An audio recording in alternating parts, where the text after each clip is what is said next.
بتكريت الكونسبتس دايما من وانت صغير. بعد كده كنت دكتور، بعد كده رجعت تاني للاف ام بي. خليك دايما لما حد بيتعامل معايا بقول له خليك تتعامل معايا ان انا مجنون. انا واحد سبت الطب واشتغلت في كبده وسوق. فتسوقي عن سودا جه من هنا. لا تسوقي قبل ما يفتح باسبوعين ثلاثه كان اسمه تسوقي بس. ما خفتش بقى ان الاسم ممكن يكون غريب شويه على الناس؟ ما حميد سماش برجر بس طبعا. اسمه حميد. قراراتك بتبقى اجريسيف او صعبه وبتبقى جامده قوي على الماركت مره واحده، فما تقلقش. يفضلوا قاعدين مستنيين اقع بس ما بقعش. لا بصراحه دسوقي هو اللي كان طفره. كل ريجنال مولز رافضه ان انا ادخل. يقول لك ايه تسوقي عن سودا ده داخل حاجه اسمها تسوقي عن سودا. عبيط. في بقى براندات تانية ولا هنقف على كده؟ مفيش حد بيحب النجاح بيشوف انه وصل. مساء الخير، انا صبحي مراد ودي حلقه جديده من ريتوكس. والتوكس بتاعت النهارده عن واحد من اكبر الناس في الاف ام بي اندستري في مصر. احنا معانا ابراهيم ناجي او ابراهيم دسوقي، الكو فاوندر والاونر دسوقي عن سودا، وحميد وفاسكو. دول 3 بس كده يعني انا عارفهم، بس انا عارف ان لسه في حاجات في البايب لاين. منور يا ابراهيم. نورك، ازيك يا صبحي؟ نورت الشيخ زايد، نورتنا في ريتوكس شكرا يعني شرفنا وجودك معانا حبيبي. هو انا في كذا حاجه انا عايز اتكلم فيها بصراحه، بس انا عارف مش عايز اكون برضو كليشيه قوي، بس انا عارف ان انت دكتور. صحيح. فانت من دكتور لاف ام بي او اف ام بي مثلا كرييتور او بتكريت الكونسبتس دايما من وانت صغير. بعد كده كنت دكتور، بعد كده رجعت تاني للاف ام بي. يس. فممكن تحكي لنا كده شويه عن بدايات الموضوع عشان ندخل على طول بقى على تسخن الدنيا. طيب بص، القصه مش طويله قوي. انا بشتغل في الاكل والشرب من وانا عندي 13 سنه يعني انا بدات اول كونسبت عملته كنت في اولى ثانوي. يس. انا من طنطا، عيلتي من طنطا، عيلتي اسمها الدسوقي، فاميلي اسمها الدسوقي. اول كونسبت عملته كان كونسبت اسمه حريقه. حريقه، يس. حلوه دي. في مكان شعبي لطيف. بيبيع ايه؟ بدات بكفته وحواوشي وسجق والحاجات اللي هي منطقيه في مكان شعبي. انا كنت في مكان شعبي في منطقه اسمها معهد الديني في طنطا. وبعدين بدات اكريت.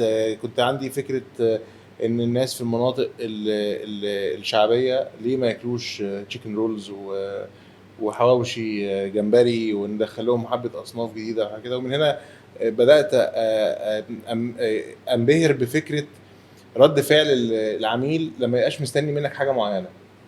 يعني انت لما بتفتح في مكان شعبي انت مستنيه، هو مستنيك تقدم له كفته نظيفه، كبده حلوه. لكن لما تيجي تقول له تشيكن رولز هو بينبهر ايه تشيكن رولز ده، يعني الموضوع عامل ازاي.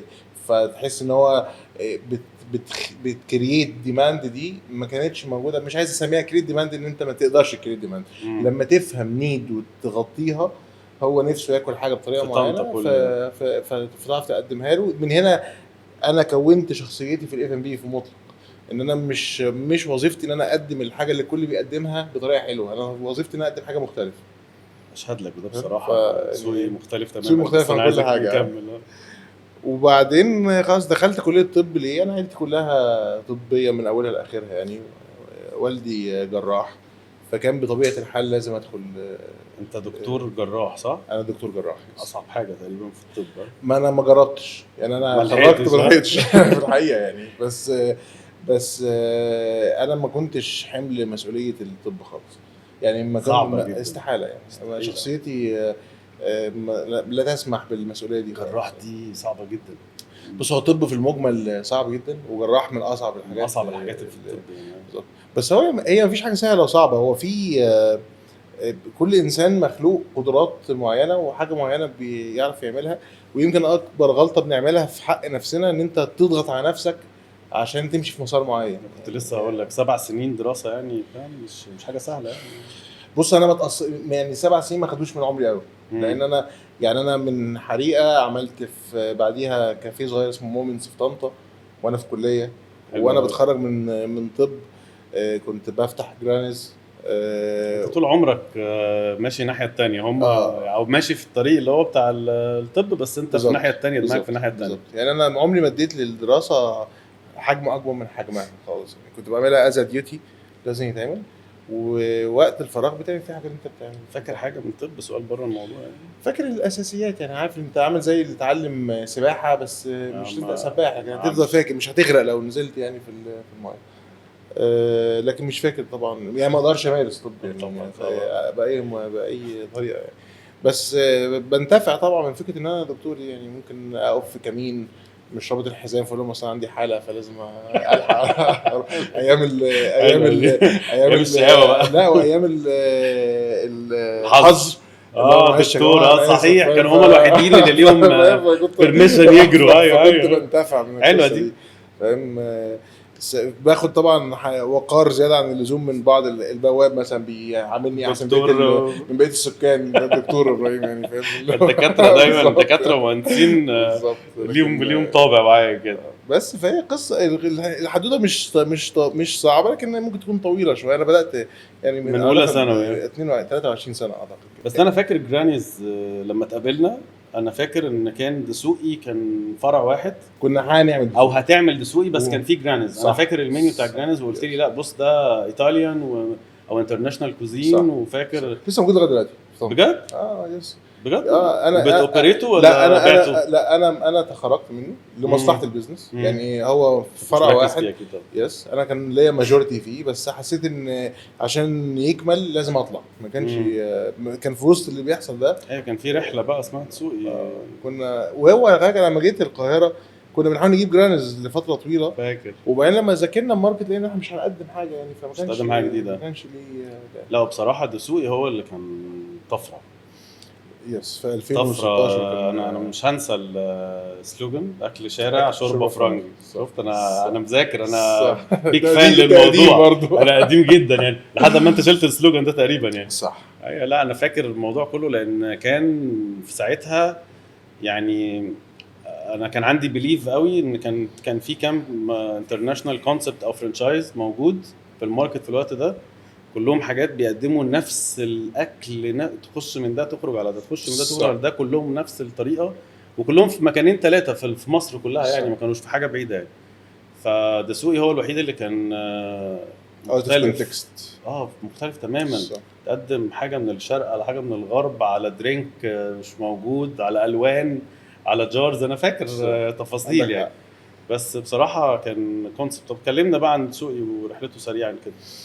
في 2014 خدنا قرار ان احنا، انا خدت قرار ان احنا لازم نبدا براند يكون مختلف في مجال الاف ام بي. كان عندي مشكله نفس اللي انت بتقوله ده، ان كل الناس شبه بعضيها، كل الناس تعمل كل حاجه زي بعضيها، وفي جاب واضحه وصريحه ان فين الحاجه البسيطه. يعني انا يمكن عشان انا كنت مغترب يعني، انا جاي من طنطا قاعد في القاهره، فاللحظه اللي انا عايز انزل اقعد في مكان بسيط اكل حاجه شبهي وعاديه وشبهنا يعني، مش عايز اكل حاجه بره الكوزين اللي احنا متعودين عليه. يا اما انت هتضحي كتير قوي عشان تروح مكان شعبي قوي عشان تاكل، يا اما انت هتروح مكان غالي جدا لانه عامل نفسه بيقدم اكل شارع وهو مش بيقدم اكل شارع بالظبط. فدي كانت المعادله ببساطه يعني. خدمني فيها ان انا في الاول الستاف اللي بدأت بيه كله كان من طنطا. فاكر وعلى فكره لغايه دلوقتي 30-40% من ستاف الشركه كله من طنطا يعني، الناس اللي بدات معانا موجوده يعني لحد دلوقتي في كريتيف بان.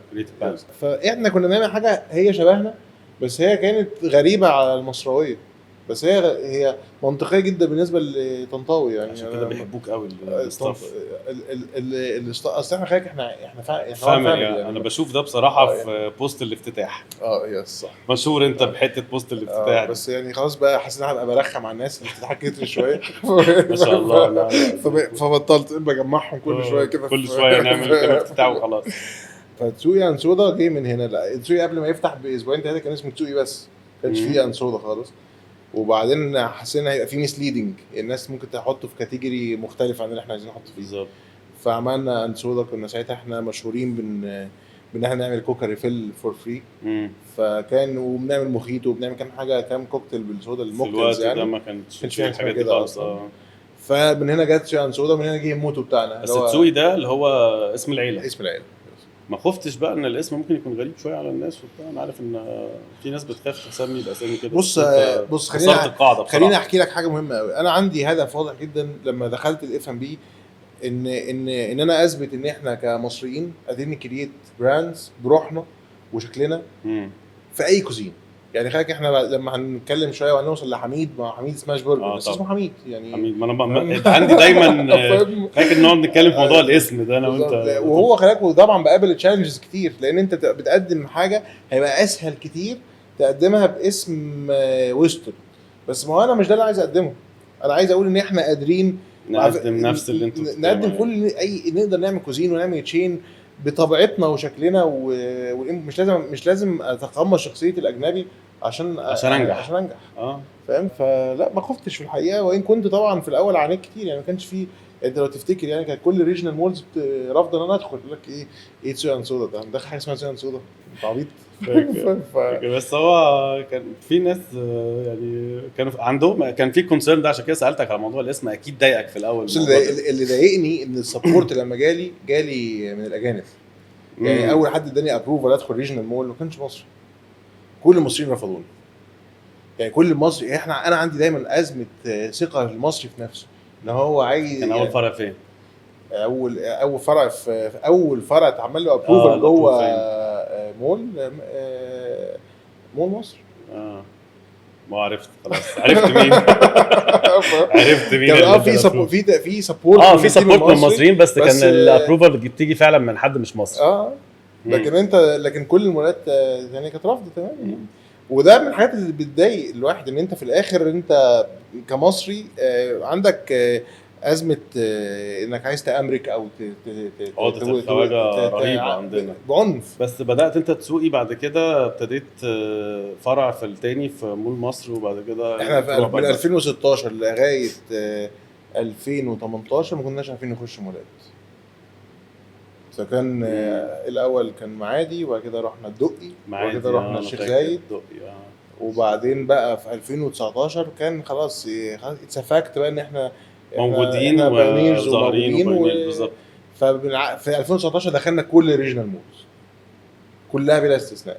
انا فاكر اللحظه دي كانت يعني انا كنت باخد العقد واطلع من مكان لمكان، امضي عقد لغايه ما في 2019 مضينا. بيقولوا في الماركت هو ايه بيعمل ايه الراجل ده عشان يخش المول ليه مره واحده كده. بس انا عارف ان هي فتحت مره واحده عشان الناس صدقت بقى خلاص في نجاح السوق يعني. وكانت افتر ا لونج سيريز اوف ريجكشن يعني كل اللي يعني في 2019 دول كان دي ثالث او رابع قعده يعني، مش اول اللي هو مش ساعتها احنا رحنا. بالعكس هو بدا الناس تكلمنا طب يلا، وخلي بالك كان يلا دي. وكان برضو في تشالنج اللي هو بيجي ما يدكش احسن لوكيشن، يرخم عليك شويه. شو يعني انت مش عايز تدخل تعالى بقى يعني. انا في مول من المولات انا فضلت من اول ما فتحت لغايه ما عقدي خلص انا فاتح لوحدي في الكوريدور، ولا محلات يمين ولا محلات شمال، لوحدي. انا عارفه كويس قوي. فاهم؟ فاللي هو طب ليه يا جماعه كده؟ طب ما ناخد حاجه احسن من كده شويه. وابتديت بس انا عارف البوزيشننج طبعا اتغير خالص تماما دلوقتي، بس يعني تفتكر ايه اللي غير التفكير بتاعت المولز بعيدا عن ان انت اثبتت نجاحك وبقيت بتعمل ترافيك يعني ايه شافوا ايه جديد يعني، او انت غيرت حاجه في البراند؟ بص هو تاني هو تسويان سودا مختلف تماما عن اي حاجه ممكن تحصل في الماركت. انا لو حبيت اعمل تسويان سودا تاني ما اعرفش. يعني هي كانت تيمة نجاح مركبه جدا جدا يعني ما بين ان هو اتس تو سيمبل، وفي نفس الوقت كان فيه ترندات كتير حاصله، فاحنا يعني استوعبنا كل الترندات دي جوه المنيو المصري. وكان ساعتها الاساس اللوكيشنز برضه خدمتنا جدا، كنا ناخد لوكيشنز مختلفه برضه بره الصندوق يعني. فكان خلاص انت في 2019 كنت لوحدك، مفيش حد معاك، مفيش حد وكل اللي كانوا سابقينك او كانوا بيحاولوا يعملوا قبلك ده ما كملوش. فخلاص فانت عايز براند مصري قوي يقدر يخدم بالظبط. مفيش.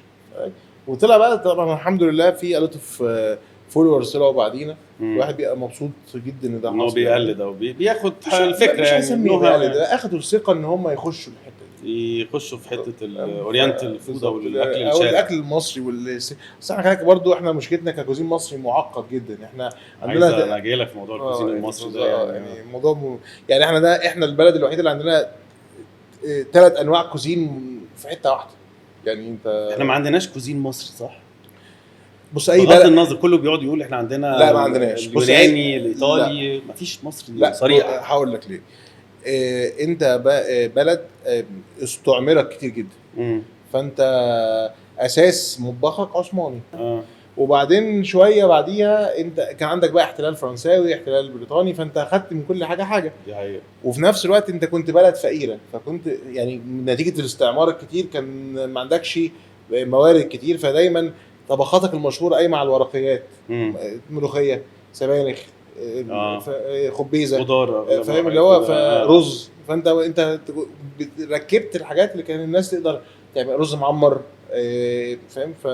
فكانت التركيبه جايه من مطبخ جاي من كذا حته. كل بتوع الاف ام بي لما بيتكلموا ما حدش كان عنده، يعني ما حدش جه قال احنا عندنا كوزين مصري واضح وصريح كده فعلا. ولا حد يقدر يقول، لان زي ما يعني احنا مهجنين شويه في الموضوع، مهجنين شويه.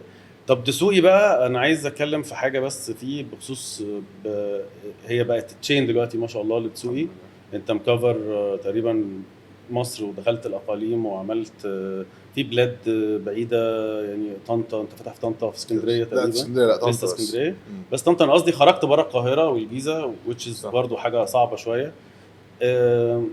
ممكن تكلمنا عن الاوبريشن؟ يعني لو في حد بيعمل كونسبت اف ام بي جديد ونجح معاه وفتح في القاهره وقدر يكفر زي ما انت عملت وعايز يخرج بره، انت يعني ازاي بتقدر اولا تسستين على الكواليتي، تقدر تخلي كواليتي واحده في كل الفروع، وحتى لو الناس راحت كلت في طنطا فهيلاقوا نفس الكواليتي والطعم والبوشن والكميه. هو اصعب مرحله في اي شركه اف ام بي هي مرحله الوسط، اللي هو مرحله ما بعد 3 4 مطاعم لغايه ما توصل ل 10 12 مطعم. مرحله انت عايز تتوسع في الباك اوفيس بتاعك، تجيب خبرات كتير وتصرف لوجيستكس كتير. ودي مرحله غالبا 70% من المطاعم المصريه ما بتعرفش تعدي منها. بالظبط. ما ده يعني لان انت بتيجي في المرحله دي بتلاقي نفسك مطاعمك بتكسب لكن الشركه بتخسر، نتيجه ان انت في النص مصاريف كتير انت بتصرف قبل ما تلاقي. يعني مثلا عايز تعين ستاف كويس، فهجيب اتش ار مانجر بياخد الرقم ده لما تيجي تحمله على الاربع مطاعم كتير جدا، معرفش صح. فكل السبورت فانكشنز بيبقى فيها المشكله دي. حلو. طيب تتحل ازاي؟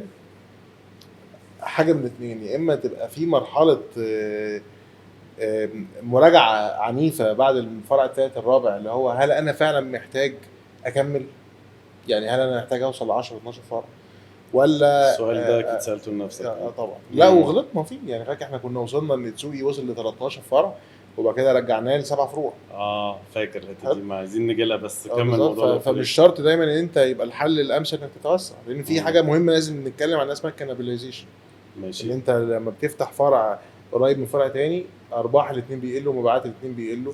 وما تقدرش على فكره تتنبأ امتى يحصل كانابيلايزيشن ده. ممكن واحد يبقى فاتح محلين ما بينهم 10 متر وما عندوش مشكله، صح. وفي واحد ممكن يفتح في التجمع فرعين ياكلوا من بعض، يعني مش لكن لازم اول ما تحس ما تعنيتش يعني. لكن عشان نرجع لحته ان الاوبريشنز عامله ازاي، هي ببساطه مطلقه اي بروجكت في الحياه، اي بروسيس مش بروجكت، اي بروسيس في الحياه يخضع لمثلث كوست وكواليتي وتايم. كوست وكواليتي وتايم، تكلفه والجوده والوقت. واستحاله تملك الثلاثه. انا مترجمها بس فاهم، استحاله نمسك الثلاثه. يعني انت لازم تاخد واحده فيهم او ماكسيمم 2 وتضحي بالثالثه في اي بروسيس في حياتك. اي حاجه تركز في واحده فيهم وتحاول تمانوفر في الثانيه وتنجلكت الثالثه. ماشي. تتجاهل استحاله. هو مثلث، فانت لازم تختار تقف فين جوه مثلث. ماشي. فمثلا انت النهارده هتيجي، انا خلاص انا عندي وليكن 4 فروع. ماشي. فانا عايز اجيب مخزن مركزي. اوكي. ليه عايز اجيب مخزن مركزي؟ عشان اظبط كوست وعايز اظبط كواليتي. اوكي.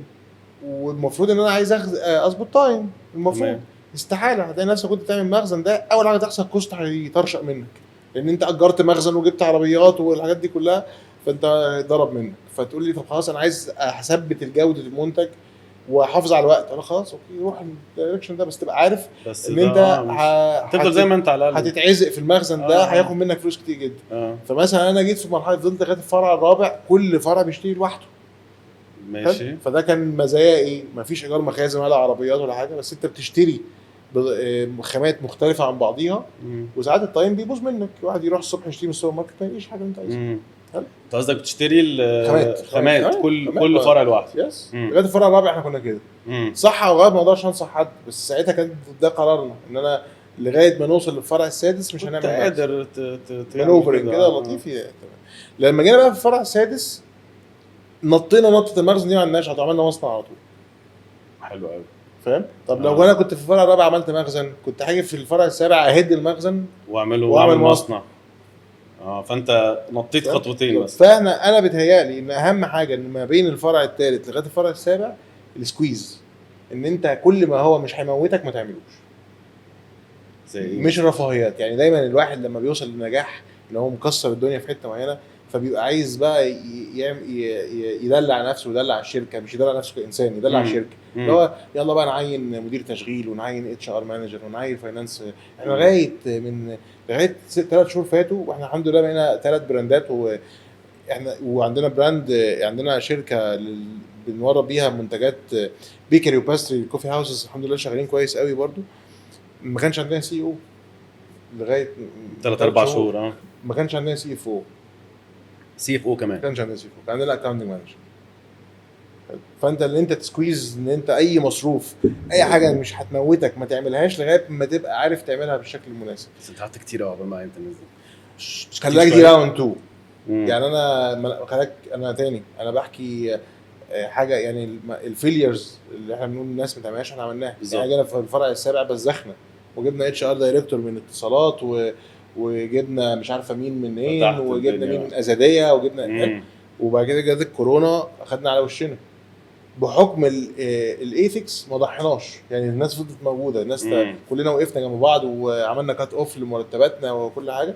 بس لو عاد بيا الوقت ما كنتش عارف كده فعلا. لا استنى شويه، مش لازم تستنى لغايه الفرع 21 يعني مش ايوه فاهم. بس انا كان عارف بقى اللي هو يعني بس انت كنت برضو انت مكمل. انت يعني بيحصل لك ايجو عنيف بعد الفرع الرابع او الخامس، تحس ان انت خلاص انا كده خلاص هدغدغ الدنيا بقى، يعني اجمد واحد في البلد ده. وبعدين بتكتشف ان مفيش حاجه بتدوم، وان انت بتتعجز في الاخر، مش انت كانسان، انت كبراند. يعني كتير قوي يجي يقول لك ايه بس يا جماعه تشيرن صودا ما بقاش ويتنج ليست زي زمان. مش المفروض نبقى ويتنج ليست زي زمان.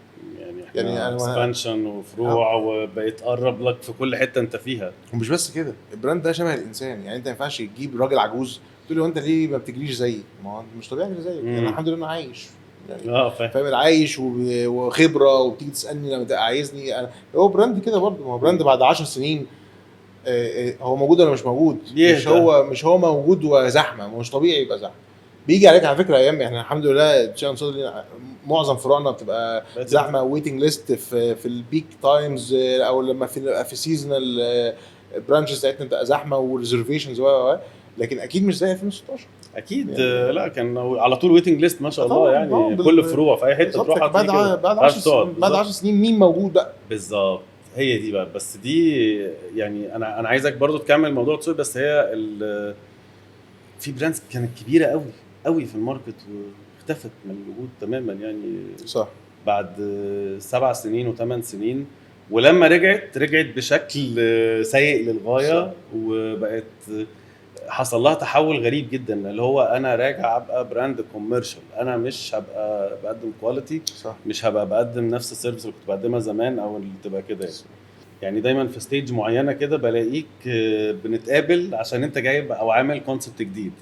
دايما حصلت معانا على مدار ال 10 12 سنه دي ما شاء الله يعني كل 4 سنين مره، كل 4 سنين تحصل مره نقعد قاعده انا عامل ده وعامل ده وعامل ده. يعني اللي انا عارفه في 3-4 في البايب على جنب كده مستخبيين انا فاكرهم يعني. بس هي الفكره كده، بتاخد القرار ده عشان بتحس ان انت البراند بتاعك خلاص الكيرف بتاعه ابتدى ينزل، فانا هعمل حاجه جديده عشان الماركت شير بتاعي ما يقلش؟ ولا بتاخد القرار ده عشان انت نفسك تخش بكونسبت جديد، ولا في كومبيتيشن جديده اتخلقت فانت عايز تبقى موجود فيها؟ طيب بص، هو ليه علاقه بان انت عايز توصل ايه في حياتك. يعني في واحد بيبقى هو الليجاسي اللي عايز يسيبه ان هو عمل براند حلو، ماشي، وفي واحد الليجاسي اللي هو عايز يسيبها ان هو عمل شركه حلوه. اوكي، انا ما كنتش عايز اعمل براند حلو، كنت عايز اعمل شركه اف ام بي او ريتيل في المطلق، لان احنا متوقع جدا نخرج من الاف ام بي، يعني نعمل حاجة diversity نيشي. يطلع جنب الاف ام بي يعني. حلو فاهم؟ دي، بالمنطق ما هنتقابل بتحصل. كده، هنتقابل تاني قريب بقى في حاجة تانية. لكن انا مش ما كانش الحاجه اللي انا عايز اسيبها من بعدي مش مطعم. امم ولا هو ايه اللي بيخلينا نتحرك؟ حاجات كتير. اولا زي ما بقول لك، هو سوي ان سودا الكاجوال دايننج في المجمل على فكره بعد الكورونا شكله اتغير صح. على كل المستويات بقى، لان انت اصلا معدل انبساطك اختلف جدا بعد الكورونا. يعني احنا خرجنا من تجربه الكورونا، لو انت عشان تبسط نفسك يعني بتحاول توصل لسكيل 90% في الفرح، دلوقتي بقيت بتدور على 60 او 70% بس، ما بتدورش على ان انا اروح انبسط لدرجه 100%. ده بطبيعي عشان حاجات كتير، عشان احنا جربنا الاستغناء وجربنا استغنينا عن كل حاجه في بالظبط. كورونا. فبقى سهل تستغنى. فبقت بالنسبه لك حتى قصه الكاجوال دايننج دي، كم مره هتكلم جروب وتقول له يلا ننزل نروح نخرج نقعد في مكان، نادره جدا جدا يعني. ما بقتش زي الاول خالص. انا كان عندي تسوي انسودا وغيري على فكره، مش انا بس، بتنزل كل يوم تروح تقعد كل يوم. في ناس كتير كانت بتيجي كل يوم، كنت بشوفها كل يوم. دلوقتي في ناس بتشوفها كل يوم بس نادرا. حلو. فلما خدنا قرار ان يلا نطلع من سوي انسودا، مش عشان ملوش علاقه بسوي انسودا، يعني حاطينه اون تراك، هو شغال. يمكن احنا جينا من سنه ونص او سنتين اخدنا قرار ان احنا نقلل عدد فروعنا ونعمل ابليفتنج شويه ونكبر فروعنا اللي في المولات، ونبدا احنا حاسين احنا بقينا بنكريت حاجه احنا بنسميها مودرن ايجيبشن كوزين. ما بقيناش خلاص اكل شعب بمعنى حقيقي. الناس بتيجي عندنا اكتر حاجه بيحبوها رز معمر ترافل كباب حله يعني، فهو ملوش علاقه ملوش علاقه بالشارع المصري، باكل الشارع المصري. وهو بقت فيوجنز، فاتس مودرن ايجيبشن كوزين. احنا بس انت بتعمل الحركه دي على طول، تابجريد البراند نفسه، تغير المنيو، تغير شكله. صح. يعني انت بتدي دايما الامبريشن، لو حد مش عارف الهيستوري بتاعت السوق ودخل عليه اول مره هو يعني، او لو حد عارفه ممكن ما يعرفوش تاني. انا بغير كل حاجه في البراند. لان طبيعي ان انت بعد 5 سنين او 6 سنين بتمل كل حاجه بقى. يعني انت حتى مهما كنت قنوع بتيجي بعد 5 6 سنين بتبقى صغير عربيتك، هتغيرها ولا مش هتغيرها دي مشكله ثانيه. بس هتبقى مش كفايه كده. ساعتك في الكنبه بتاعتك، فبعد 5 6 سنين انت عايز تغير كل حاجه. فلو ما غيرتش هتقع. هو ده اللي وقع، دي غلطه اللي وقع فيها معظم البراندات، ان هو اولا عانت. ايوه يعني في ناس كتير عندي بالظبط. وثانيا هو كان البراند بتاعه شالو، ماشي، يعني ما عندوش سكند ستيج. حاجه احنا تسوي انسودا من اول يوم احنا لغايه دلوقتي فيز 2 اوت اوف 7 فيزز من اول يوم مكتوبين، من اول يوم. يعني لو اي حد جه يسال الشركه دي بكره الصبح هيلاقي الدرج فيه 7 فيزز لتسوي انسودا. احنا كل ده في فيز 2. حلو قوي. حلو. فاحنا عاملين 7 فيزز كل واحده فيهم 5 years. الاكوزيشن امتى بقى؟ يعني فيز موجود كله موجود وفي وقته. لكن زي ما بقول لك، هو انت في الاخر لما بتيجي تعمل براند جديد مش المفروض تاخد من البراند القديم حاجه، مش المفروض تاثر على البراند القديم في حاجه. انت بعد انت وتسوقي شغال طلع الترند القهوه فدخلت في فاسكو، صح؟ لا، انا القهوه ما طلعتش انا دخلت القهوه وبعدين بقت ترند. يعني في فعلا بعديك على طول دخل فيه بتاع كل الناس 15 كل الناس. احنا تقريبا ثالث براند مصري. ثالث براند تقريبا. يعني وكنا اول براند يعني ندخل، يعني نبدا نتعامل بروفيشنال اكسبانشن بلان صح الكوفي هاوس. يعني يمكن الناس كانت بتتريق علينا في الاول، اول ما بدانا نكسباند في فاسكو فتحركنا بشكل منطقي، اللي هو في ريجنال مول، في محل كورنر على السباين بتاعه لازم ناخده.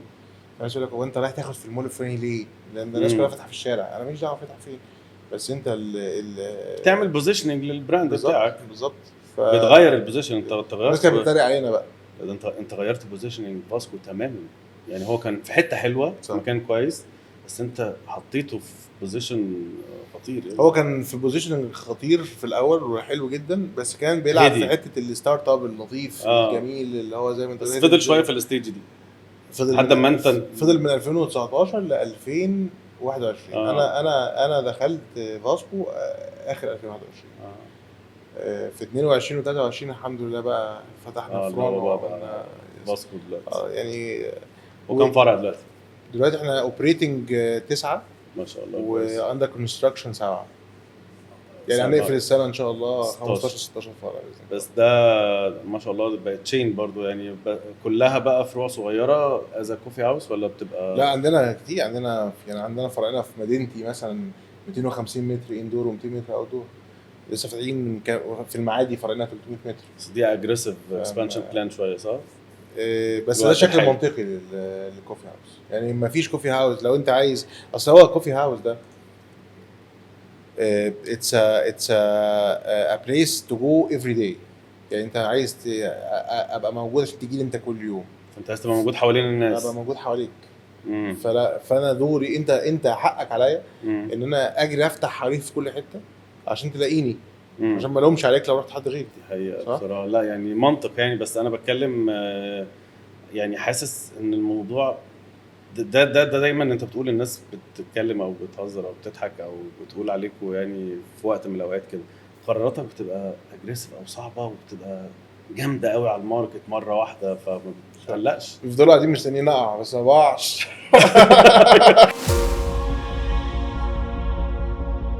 احنا كنا اكتر براند قهوه جاهز لاستقبال المواطن. اسمه مين مصري 100%. مين حميد؟ مين بقى حميد؟ طيب بنلعب ان احنا ان شاء الله نبقى الايكونيك ايجيبشن كوزين بره مصر. عايز اسالك سؤال فضولي شويه، مين اللي بيخترع الميلك تشيك الحلاوه والرز المعمر بالترافل خليك دايما لما حد بيتعامل معايا بقول له خليك تتعامل معايا ان انا مجنون، انا واحد سبت الطب واشتغلت في كبده وسوق. في بقى براندات تانية ولا هنقف على كده؟ مفيش حد بيحب النجاح بيشوف انه وصل.